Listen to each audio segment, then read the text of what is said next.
To succeed in Black Myth Wukong, you're gonna need some serious skills. And I'm talking about literal skill points. You're going to get a lot of them as you level up. This guide will show you the best ways to spend them to make your monkey as mighty as he can be. First things first, it's important to understand how these skill points, aka sparks, work. You'll get one every time you level up, plus a freebie every time you interact with one of the game's many meditation spots for the first time. You can then spend your points simply by opening up the Self-Advance tab on the pause menu.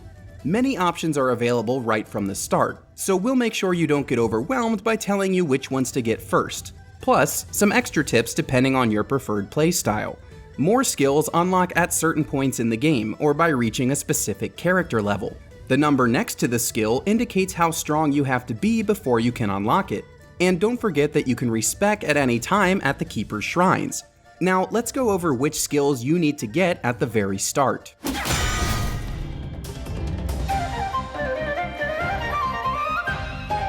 As a point of order, Black Myth doesn't have builds in the traditional RPG sense. You are encouraged to use a combination of melee attacks, magic spells, and a bunch of other tricks up your sleeve to win these tough fights. We'll cover some specific playstyles in a moment, but for now, there are some general skills that every player should grab before they start branching out. The first and perhaps most obvious is Robust Constitution, found on the survival tree. Every point spent here raises your maximum HP. The benefit there is obvious. You won't die as much. As for your stamina, you'll want the endurance and simian agility skills in that category. They reduce the stamina cost of your sprinting and dodging, respectively. Until you get a few more tools at your disposal, the best thing you can do is make yourself healthier and more nimble. It's also worth noting that Chapter 2 has a quest line that will allow you to craft more stat upgrades in exchange for mind cores. So once you reach that point, feel free to respec out of these and into more specialized skills.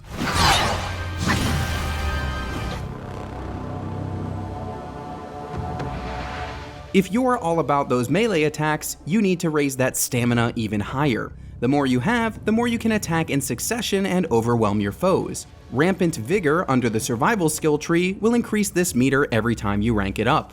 As for your specific attacks, have a look at the Martial Arts tab and choose Swift Engage. This increases the range for initiating your light attack, and the longer that is, the faster you can swoop in and start bashing away.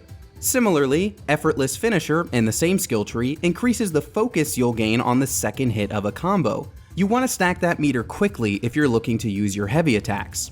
Those heavy attacks change depending on which stance you're in, and that's why melee-focused players need to unlock the other two as soon as they're available. Smash Stance is your default, and while it does hit the hardest, it also has the shortest range. Pillar Stance does AoE damage as part of its heavy attack. Thrust Stance, as the name implies, extends your staff outward to hit faraway enemies with your heavy. The more you unlock here, the more overall melee options you have, and the more sparks you spend here, the more focus pips you'll add to your meter.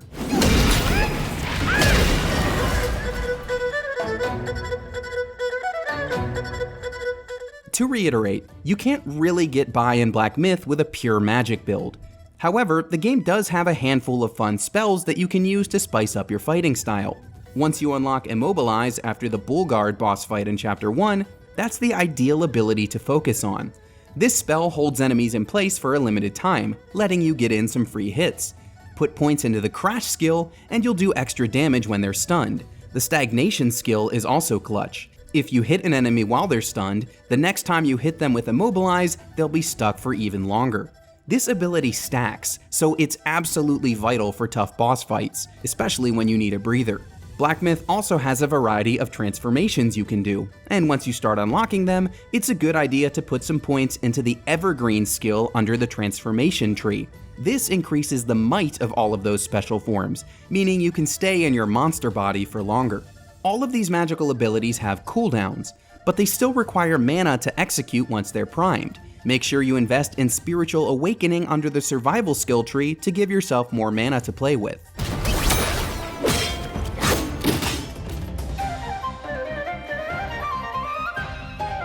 Finally, the game offers some stealthier options. You can't be a full-on rogue, but you can make a game plan for confusing and ambushing enemies. It all starts with the Cloud Step spell. Beat the Blackwind King in Chapter 1 to unlock it. Then spend some sparks on its Gallop ability. Cloud Step lets you leave behind a decoy to distract the enemy, while you go invisible and prepare for a surprise attack. Gallop lets you move faster while invisible. Converging Clouds makes the invisibility last longer, and Ruse gives your decoy more health. Altogether, these will help you fool your enemies and get the drop on ranged opponents, like all those annoying archers. Additionally, you should put some points into Concealed Observation under Cloud Step. That will increase your critical hit chance when emerging from invisibility with your surprise attack. Pair that with Wrathful Escalation under the Survival skill tree, and you'll boost your overall crit chance even further. It's a powerful combo, and while it's not a skill, once you beat the end boss of Chapter 1, you can craft new leg armor that massively increases your Unveiling Strike after remaining invisible for a few moments.